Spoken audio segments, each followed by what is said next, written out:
স্বীকৃত জামাতের নেতা আমি। আপনি সারাংশে ফোন দিবেন, আমাকে কেটে কিনে আমি কি আপনার সংগঠনের কেউ না এবং এদের সাথে সংগঠনের কোনো সম্পর্কই নেই। আমাদের তো ভুতর ভিখারি বানিয়ে দিছে এই আমসেন নিয়ে। অনেকবার আওয়ামী লীগ করে, বিএনপি করে।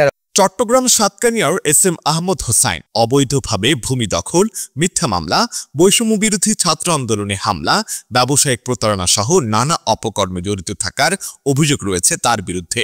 পান থেকে চুন খসলেই করেন মিথ্যা মামলা। কথিত আছে সাতকানিয়ার আওয়ামী লীগের সাবেক এমপি আবু রেজা মোহাম্মদ নদফির আশ্রয় প্রশ্রয়ে বেপরোয়া হয়ে ওঠেন এই আহমদ হোসাইন। এখন আবার ভোল্ট পাল্টে নিজেকে জামায়াতের স্বীকৃত নেতা দাবি করেন। এসব কারণে লালদিঘি এলাকার মূর্তিমান আতঙ্ক হয়ে উঠেছে আহমদ হোসাইন।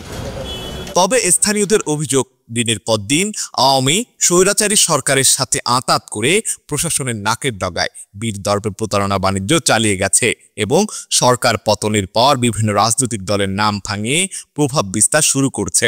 সম্প্রতি এক গণমাধ্যমে নিজেকে জামায়াতের স্বীকৃত নেতা দাবি করেন এই আহমদ হোসাইন। স্বীকৃত জামাতের নেতা আমি।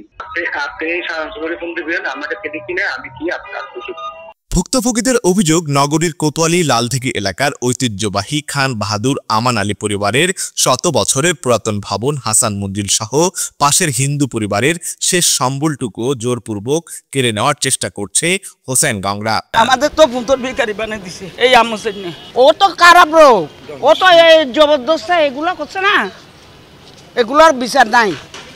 আমরা হিন্দু বলে পৌঁছে গেছি, ও ভূমি দস্য, ও মানুষের জায়গা দল করে করে এগুলো করতে আছে। এগুলো হয়েছে যে আপনার আজম বেস্টারও জায়গা, অন্য বলে এগুলো তাই কিনে লইছে। তো এটা কি বলবেন, গদ জোরে তো ও পাত্তার, ও যা অবস্থা শুরু করছে। আমার ছেলেকে 6টা মামলা দিয়ে দিছে। আমার ছেলে ঈদের একদিন আগে বাইরে হচ্ছে, আমার ছেলেকে আবার ঢুকাই ফেলছে। তারা আমার ছেলে বেশি করে দেয়। বিভিন্ন সময় বিভিন্ন লোকেরা আসে এখানে আমাদেরকে হুমকি ধমকি দেয়, তোরা এখান থেকে চলে যাবি, আমরা এটা দখল করবো। এসে কিছুদিন পর বিভিন্ন ধরনের ইয়াতে যে এটা দোকান ভেঙে ফেলবে, মানে উচ্ছেদ করবে, এই করবে, এরকম একটা আতঙ্কের মধ্যে আমরা। অনেকবার আওয়ামী লীগ করে, বিএনপি করে, এরকম আর কি। যখন পার্টি আসে তখন ভূমিকা নেই। এই যে হাসান মঞ্জিল, ঐতিহ্যবাহী হাসান মঞ্জিল এবং আমান আলী টাওয়ার, এগুলো সে কুক্ষিগত করেছে, দখল করে তার সন্ত্রাসী বাহিনী দিয়ে।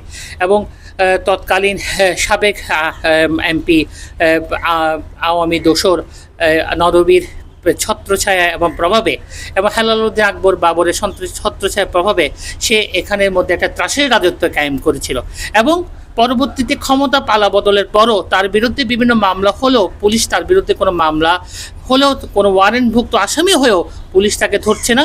জানা যায় এই আহমদ হোসেনের নামে ধর্ষণ, প্রতারণা, জাল জালিয়াতি, অর্থ আত্মসাৎ সহ বিভিন্ন থানায় একাধিক মামলা রয়েছে। নিজ প্রতিষ্ঠানের ম্যানেজার মিতাশিলকে দিয়েও করিয়েছেন মিথ্যা মামলা।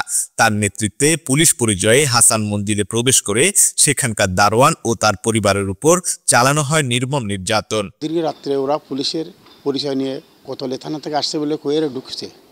ঢোকার পরে যখন লক করেছে, লক করার পরে আমি দরজা খুলে দিলাম।